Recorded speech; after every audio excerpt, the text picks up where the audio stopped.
네. 구자민 집사님은 7시부터 떨리시죠? 저는 지금 이 순간도 네, 떨리긴 해요. 네, 실수하진 않을까, 하나님의 말씀 올바르게 전하지 못하진 않을까 그렇게 떨리긴 합니다. 오늘은 여호와께서 말씀하신 대로라는 말씀으로 이 말씀을 나눠보려고 하는데 저희처럼 지금 공동체가 함께 말씀을 묵상하고 있을 때는 이런 건 좋은 것 같아요. 저희가 오늘은 창세기 한 15장부터 한 21절까지의 내용을 조금 전반적으로 살펴보려고 하는데 이렇게 덩어리가 큰 말씀을 함께 나눠볼 수 있는 게 참 좋은 것 같아요. 여러분들 다 말씀 잘 쭉 묵상해오고 계셨죠? 아마 묵상을 쭉 해오고 오셨으면 조금 더 풍성하게 말씀을 나눌 수 있고 누릴 수 있을 거라고 생각을 합니다. 저희가 지난번에 아브라함에게 이 하나님이 주신 축복에 대해서 한번 나눠봤는데 기억이 나시는지 모르겠는데 하나님께서 이 아브라함에게 아브라함을 부르시면서 한국 사람들이 좋아하는 세 가지 복을 약속하셨죠. 그렇죠? 그 세 가지 복이 무엇이었나요? 혹시 기억나시나요? 뭐 기억 안 나셔도 여러분들 좋아하는 거 말씀하시면 맞아요. 땅, 자손, 그리고 복이죠. 그런데 저희가 지난 시간에 지지난주에 살펴본 것처럼 이거는 그 당시에 아브라함이 직접적으로 바로 받는 복을 얘기한 것이 아니라 긴 시간의 흐름을 통해서 하나님께서 그를 통해서 메시아가 나오고 복이 그를 통해서 흘러가는 그 복의 통로로 사용하겠다라는 그런 의미였습니다. 그래서 하나님의 약속의 핵심은 아브라함이라는 인물을 택하시고 그를 축복의 통로로 사용하셔서 이 세상에 복을 주시겠다라는 것이 핵심이었습니다. 여러분 오늘 이것을 잘 기억하시고 오늘 이 아브라함의 인생을 통해서 우리는 무엇을 배울 수 있을지 한번 나눠보도록 하겠습니다. 우리가 아브라함을 볼 때 그를 우리가 뭐라고 부르죠? 믿음의 조상이라고 부릅니다. 그런데 그가 분명히 우리에게 믿음의 본이 될 만한 일들을 한 것은 사실이에요. 그런데 반면에 그가 우리와 같은 사람이어서 좀 어이없는 실수들을 많이 했다는 것도 저희가 말씀 묵상을 하면서 보았을 것입니다. 오늘 말씀 1절, 2절을 한번 같이 한번 다시 읽어보겠습니다. 21장 1절, 2절 말씀입니다. 함께 읽어봅니다. 여호와께서 말씀하신 대로 사라를 돌보셨고 여호와께서 말씀하신 대로 사라에게 행하셨으므로 사라가 임신하고 하나님이 말씀하신 시기가 되어 노년의 아브라함에게 아들을 낳으니 아멘. 여러분 반복돼서 사용되는 말이 보이시죠? 보이시죠? 안 보이? 다시 읽어봐야 되나요? 금방 보이지 않으신가? 여기서 이렇게 비슷한 표현을 세 번이나 써. 여호와께서 말씀하신 대로를 두 번 썼고요. 하나님이 말씀하신 시기가 되어라고 표현을 한 번을 씁니다. 근데 성경은 하나님께서 쓰신 것이니까 이것을 하나님의 입장에서 1인칭으로 얘기를 한다면 이렇게 들리실 거예요. 내가 말한 대로 내가 말한 그때가 되어라고 바꿀 수 있습니다. 하나님이 쓰셨으니까요. 마치 하나님이 이렇게 표현하시는 것 같아요. 이 아브라함에게 야 봐라 내가 말한 대로 됐지라고 말씀하시는 것 같아요. 그럼 말씀하신 대로 무엇이 되었다고 이 오늘 말씀에서 얘기를 하나요? 무엇이 하나님께서 말씀하신 대로 된 건가요? 하나님께서 말씀하신 대로 사라를 돌보셨고요. 말씀하신 대로 하나님께서 행하셔서 사라가 임신을 하였고 그리고 약속하신 때가 되어서 아브라함에게서 아들을 낳게 된 것입니다. 오늘 특별히 이 말씀에서 다루는 것은 아까 그 세 가지 약속 중에 자손에 대한 약속입니다. 이 아브라함이 이 약속을 받긴 받았는데 이 실현 가능성이 없어 보이기도 하고 이 시간이 지남에 따라 이 아브라함의 믿음도 점점 사라져가는 것과 같은 느낌이었습니다. 최초의 아브라함이 약속을 받고 약속의 땅인 가나안으로 가긴 갔지만 사실 그 가나안에 도착했을 때 이루어진 것이 하나라도 있었나요? 사실 이루어진 게 하나도 없었죠. 그런데 시간이 지나면서 여러분들 그 큐티한 묵상들을 쭉 펼쳐서 보시면 시간이 지나면서 상당히 이상한 방식으로 아브라함의 부가 축적되는 걸 혹시 보셨나요? 아브라함의 부가 축적이 돼요. 근데 하나 어떤 방법으로 축적이 됐죠? 네, 되게 안 좋은 방법으로 부가 축적되었어요. 두 번이나 아내 사라를 어떻게 했죠? 여동생이라고 속이는 과정에서 이 아브라함의 재산이 늘어납니다. 여러분, 이 아브라함이 이렇게 했다고 여러분도 이렇게 해야겠지라는 생각하면 어, 큰일 나요. 큰일 납니다. 이걸 본보기로 보여준 게 아니에요. 이렇게 하면 되지 않는다는 것을 보여주는 건데, 그럼에도 그 안에서 하나님께서 아브라함을 보호하시면서 하나님께서 이에게 부를 허락하신 것입니다. 이거 절대 따라하시면 안 됩니다. 그런데 우린 꼭 이렇게 얘기를 해요. 왜 아브라함이 이런 일을 벌이기 전에 하나님께서 이걸 막아주시지 않을까라는 질문은 저희가 자주 하는 것 같아요. 저희도 어떤 실수를 하고 어떤 안 좋은 일을 했을 때 하나님 그 전에 나를 좀 막으셨다면 좋았을 텐데라고 얘기를 할 때가 많은 것 같아요. 그런데 인간이 있잖아요. 우리 모두를 포함해서 실제로 이렇게 무너지는 상황에 마주하지 않으면 어떻게 생각해요? 자기 자신에 대해서 난 좀 괜찮은 사람이 저만 그런가요? 무너지기 전에 다들 그렇게 생각하시지 않으시나요? 난 그래도 뭐 괜찮은 사람이라고 생각을 하지만 그 무너진 상황에 와서야 자기가 얼마나 부족한 사람이라는 것을 보게 되는 것 같습니다. 이것을 통해서 아마 아브라함은 자신의 믿음이 얼마나 보잘것없는 사람인지를 보게 되었을 것입니다. 하나님께서는 이 똑같은 실수를 두 번이나 반복할 만큼 아브라함 너의 믿음이 이러한 것이다라는 것을 볼 수 있도록 허락하신 것 같습니다. 참 웃긴 일이에요. 이게 두 번을 속였잖아요. 그러고 난 다음에 되게 여러분들도 보셨을 다 본 본문이잖아요. 되게 웃긴 상황이에요. 하나님께서는 이 얘기에 대해서 크게 뭐라 하시지 않으세요. 근데 누구에게 책망을 받나요? 첫 번째는 바로한테 책망을 받고요. 두 번째는요. 아비멜렉에게 책망을 받습니다. 이 책망을 받는 상황을 통해서 이 아브라함의 믿음이 얼마나 웃긴 것이었는지 저희가 한번 볼게요. 창세기 20장으로 한번 가보겠습니다. 창세기 20장 8절부터 읽어볼게요. 8절만 읽어보겠습니다. 창세기 20장 8절. 아비멜렉이 그날 아침에 일찍 일어나서 모든 종들을 불러 그 모든 일을 말하여 들려주니 그들이 심히 두려워하였더라. 아멘.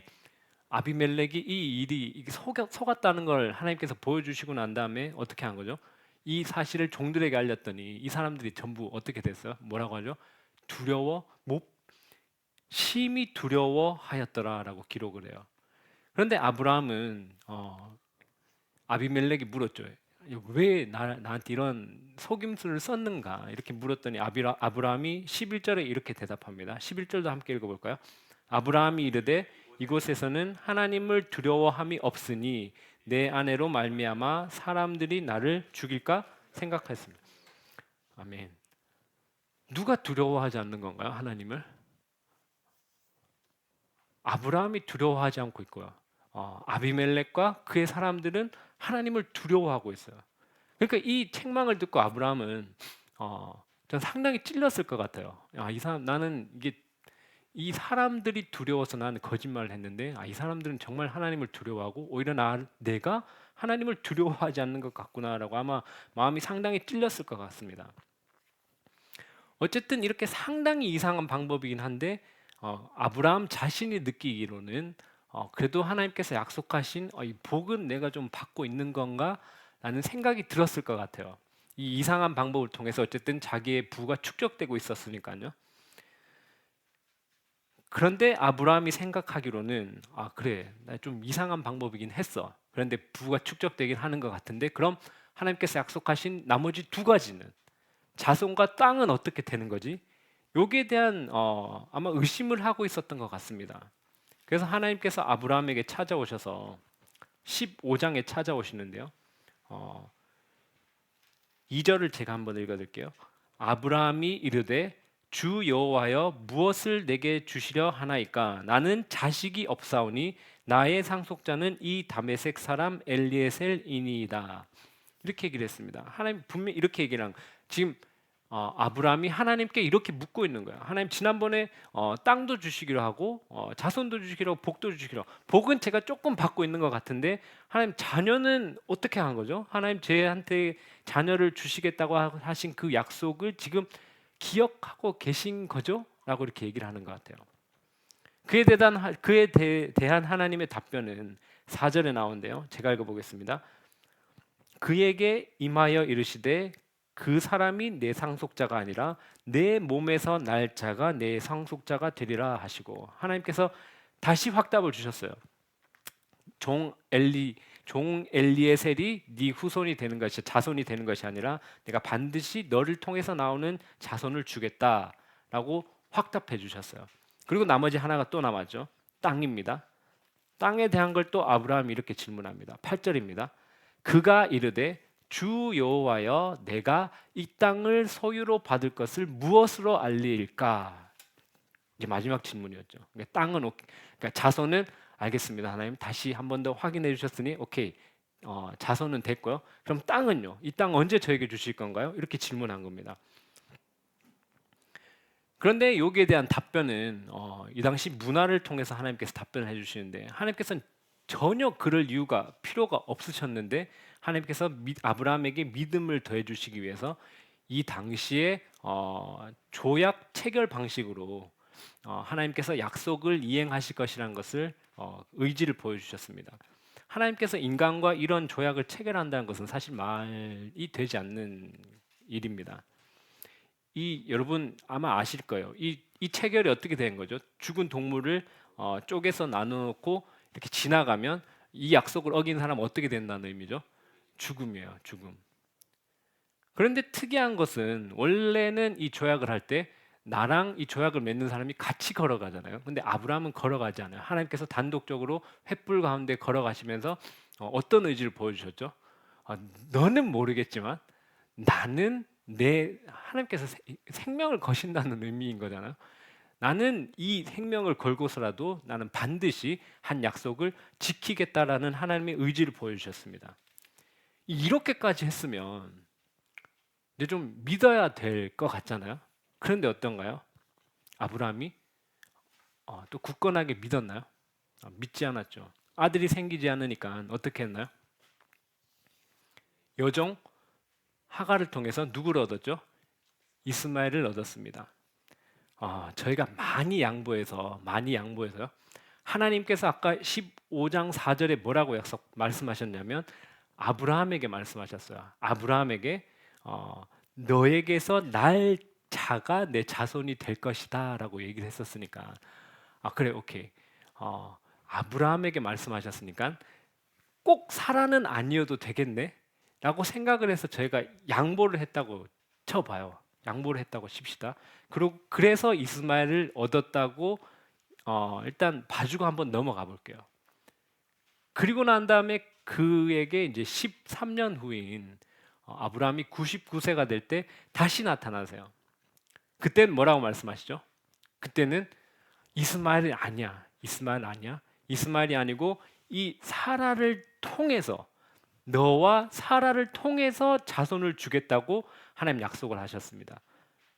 이번엔 17장인데요. 17장으로 한번 가보겠습니다. 창세기 17장입니다. 17장 17절 18절 말씀 함께 읽어볼게요. 창세기 17장 17절 18절 말씀입니다.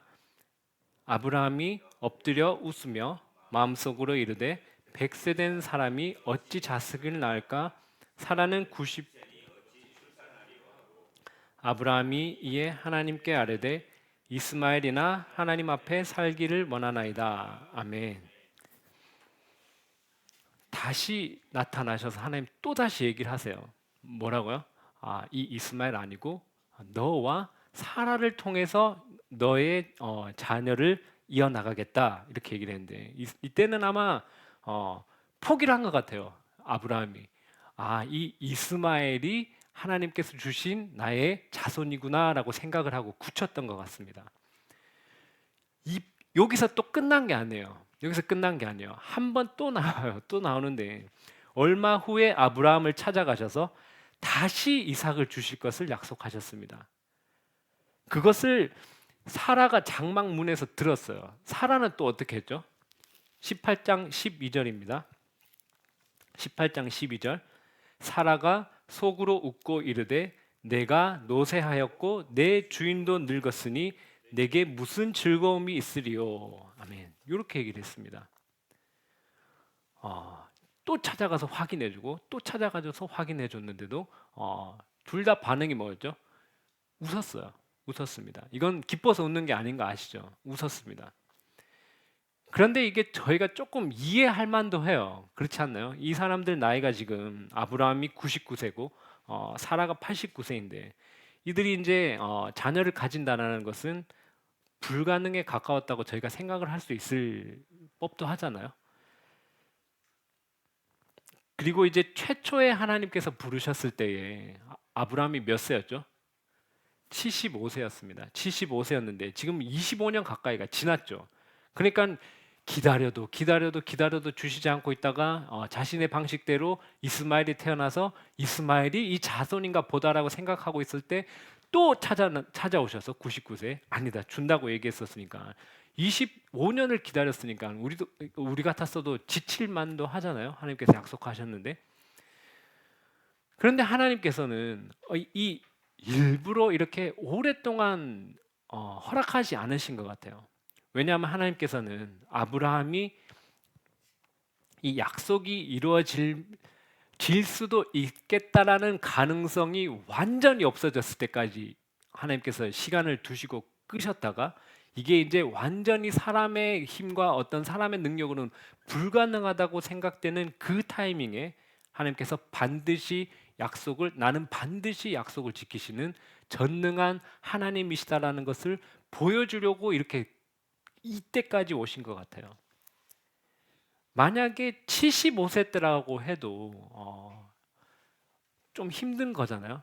그런데 이때는 좀 안 주신 이유가 있는 것 같아요. 왜냐하면 이 11장에 보면 이 셈 자손들의 족보가 쭉 나오는데 이때 보면 평균 수명이 이때부터 이제 줄기 시작하잖아요.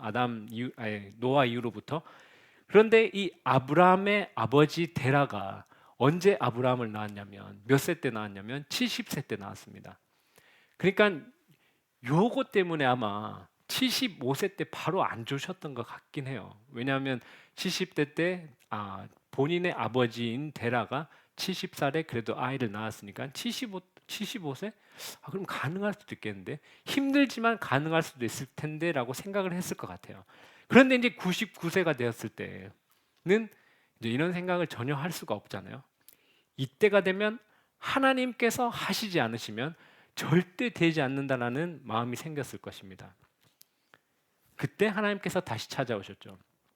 하나님께서 등장하시면서 이렇게 얘기하셨습니다. 17장 1절에 나는 전능한 하나님이라 이렇게 말씀하시며 찾아오십니다.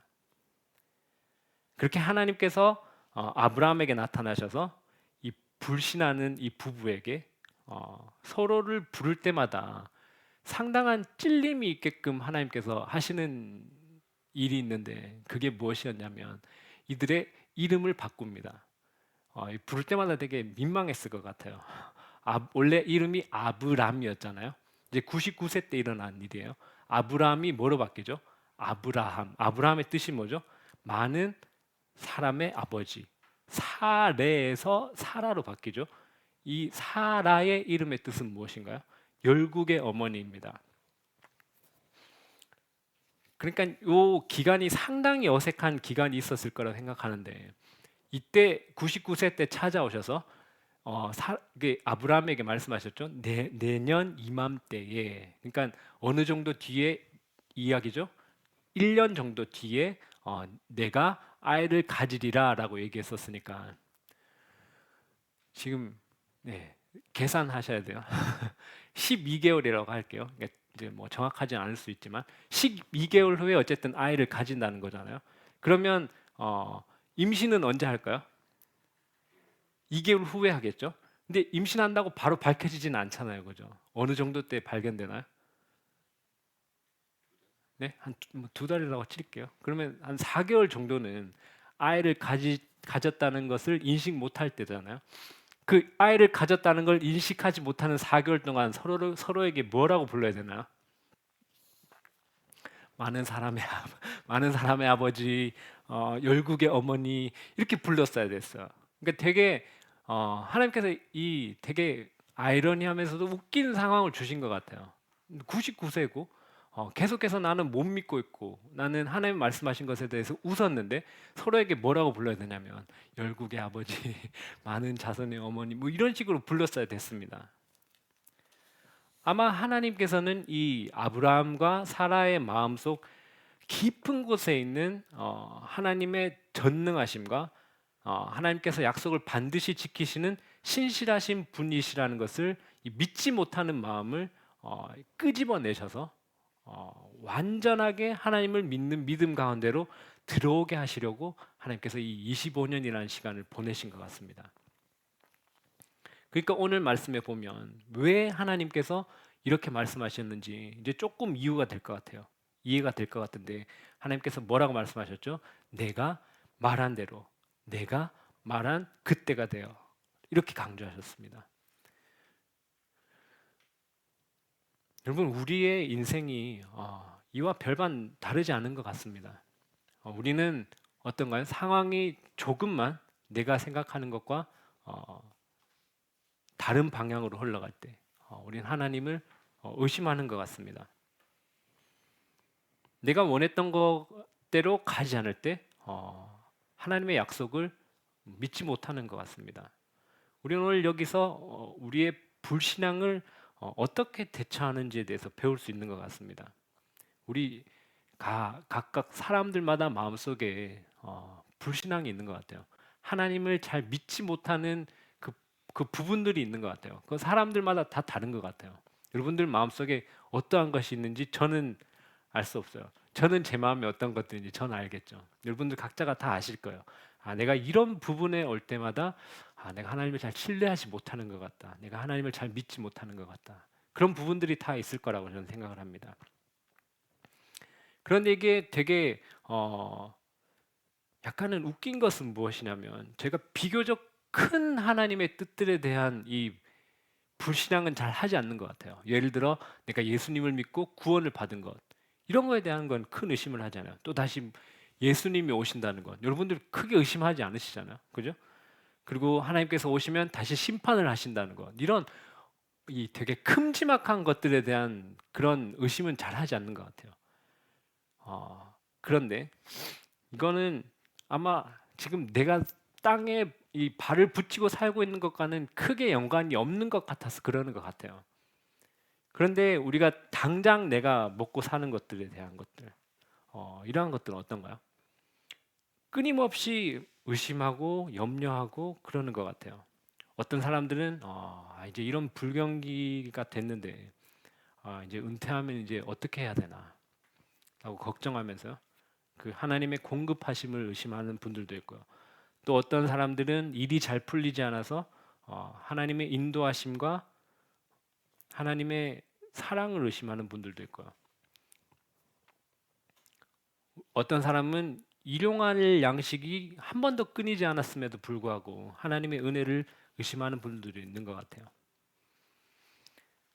우리도 우리의 실패와 실수들을 잘 숨기시죠. 잘 숨겨서 그렇지 이렇게 사라와 아브라함처럼 누군가가 이 일거수일투족을 다 보고 기록하고 펼쳐놨다면 여러분 우리 여기에 창피해서 앉아 있을 수 있는 사람이 누가 있을까요? 저도 여기 서 있지 못할 것 같습니다. 아브라함은 이 하나님의 약속과 신실하심과 전능하심을 의심했습니다. 그런데 아브라함이 스스로 이 문제를 해결한 것이 아니라 이삭을 통해서 하나님께서는 먼저 아브라함과 사라가 얼마나 믿음이 없음을 스스로가 보게 하셨고요. 자신이 의심했었던 하나님의 신실하심과 전능하심을 보여주셨습니다. 그럼 우리는 무엇을 해야 할까요? 하나님의 말씀에 의심이 들고 하나님의 말씀을 믿지 못할 때 우리는 무엇을 해야 할까요? 첫 번째는 우리 자신의 믿음 없음을 인정하고 하나님께 하나님을 더 알아갈 수 있도록, 하나님을 더 신뢰할 수 있도록 도움을 구해야 할 것입니다. 여러분, 저는 이런 생각을 많이 한 것 같아요. 만약에 나의 믿음 없음이 정말 온전한 신실한 믿음으로 바뀐다면 우리가 우리의 인생을 얼마나 행복하게 더 즐겁게 살 수 있을까라는 생각을 많이 했던 것 같습니다. 음, 이 졸리는 시간 같아서 저도 하나씩 이렇게 이제 히든 카드를 하나씩 이렇게 넣어오는 것 같아요. 히든 카드는 그냥 제 이야기인데 제가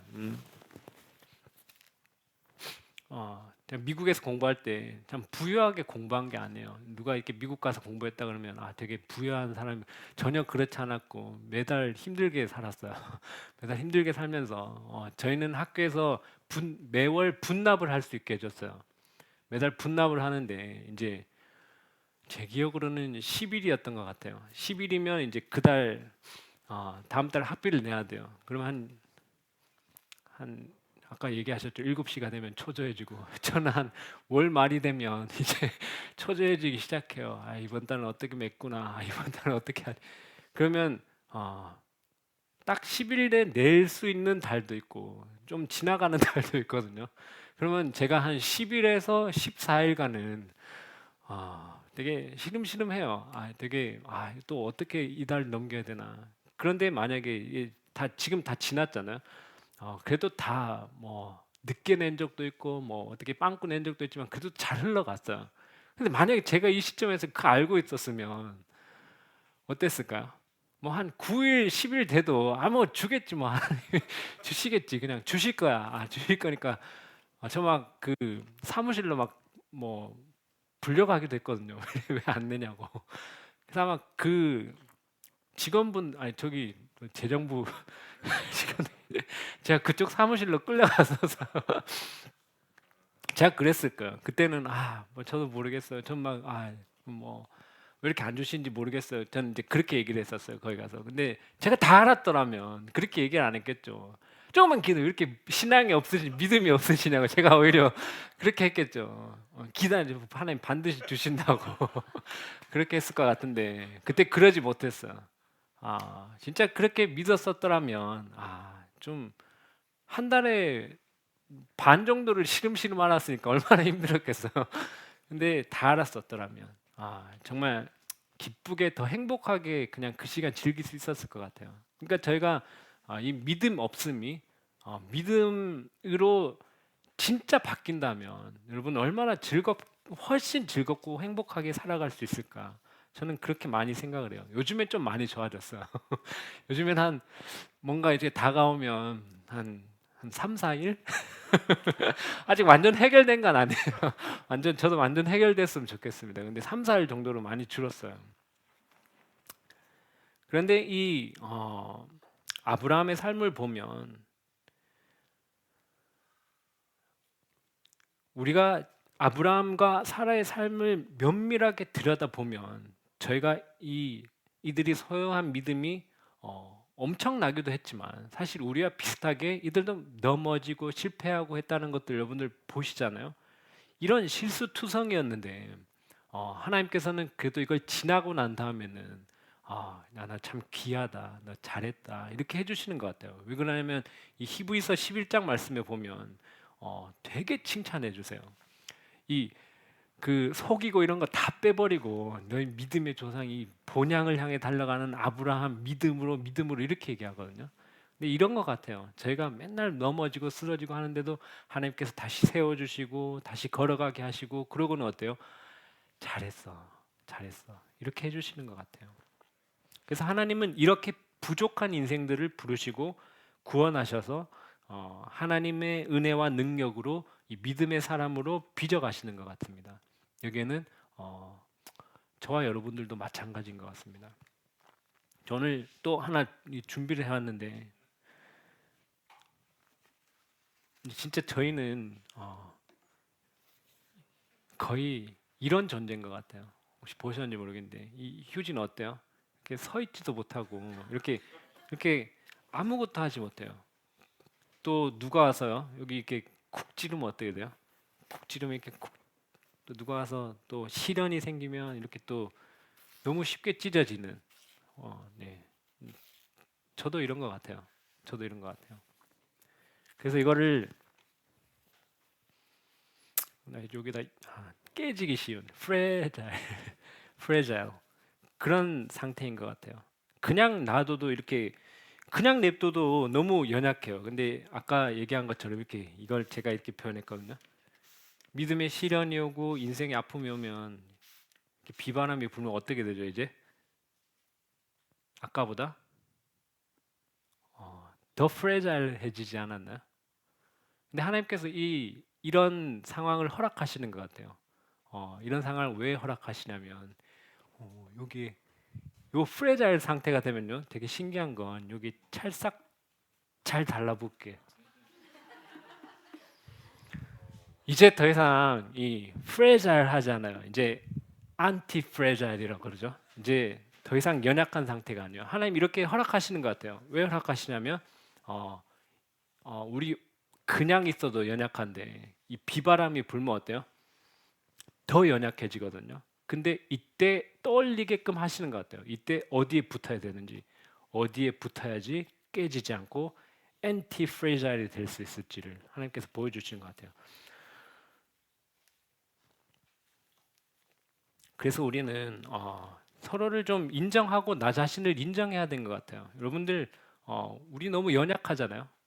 저도 연약하고 다들 연약하잖아요. 근데 연약할 때 이 연약한 상태를 인정하고 하나님께 어떻게 붙어 있을지를 저희는 고민해야 될 것 같아요. 이런 시련이 오고 힘든 상황이 올 때마다 그냥 머릿속으로 자동으로 떠올리시면 될 것 같아요. 뭐라고요? 내가 하나님이 나를 하나님께로 붙게 하시려고 하는 시간인가 보다. 그렇게 생각하시면 될 것 같습니다. 저는 이 개인적인 생각으로는 여러분 믿음의 내용만으로 본다면 아브라함과 사라보다 훨씬 더 나중에 아브라함 만날 텐데 이거 안 들으셨으면 좋겠는데 그 아브라함보다 훨씬 더 그 반짝반짝 빛나는 믿음을 가진 사람들이 더 많지 않나요? 여러분들 저는 금방 떠올려도 다니엘과 세 친구만 봐도 이 아브라함보다 훨씬 더 믿음의 내용 면에서 더 뛰어나지 않나요? 그런데 하나님께서는 일부러 이 아브라함과 사라를 믿음의 조상으로 삼으신 것 같아요. 여러분들 믿음의 조상이 다니엘과 세 친구였다면 여러분 우리 마음이 상당히 어렵지 않았을까요? 그 불구덩이에 들어가고 사자굴에 들어가는 그분들이 우리의 믿음의 조상이었다면 우리 여러분 너무 먼 것 같다라는 느낌이 들어서 아마 되게 힘들었을 것 같아요. 그래서 하나님께서는 일부러 이렇게 좀 연약하면서도 무너지는 존재를 이 믿음의 조상으로 부르지 않았나라고 저는 생각을 합니다. 여러분 이제 말씀을 좀 마치려고 하는데 여러분들은 어떠한 것들에 대해서 하나님을 믿지 못하고 염려하고 계신가요? 여러분들 혹시 그러한 것들이 있다면 그 시간을 지나면서 우리는 어떻게 기도해야 될까요? 전 이렇게 기도해야 될 거라고 전 떠올랐던 것 같아요. 하나님께서 우리에게 어떤 현상들을 눈에 보여달라는 기도보다 하나님, 제가 하나님 되심을 하나님의 전능하심을 온전히 신뢰할 수 있는 믿음을 저에게 주세요라고 기도해야 될 것 같습니다. 그러니까 어떠한 현상이 자꾸 하나님 저한테 일어나게 해주세요라고 하는 것이 아니라 하나님, 제가 하나님을 온전히 신뢰하고 믿을 수 있도록 제게 믿음 더해 주시옵소서라고 기도해야 될 것입니다. 또 한 가지 더는 여러분들 혹시나 인생의 어려운 시기와 시련과 시험 가운데 있다면 여러분들 그때는 아까 이 물에 젖은 휴지처럼 하나님 나를 지금 딱 하나님께서 나를 하나님께로 붙게 하시길 원하시는 시간이군요라고 생각을 하고 하나님께 더욱더 딱 붙는 성도들 되시기를 축복합니다. 저희가 함께 기도하겠습니다.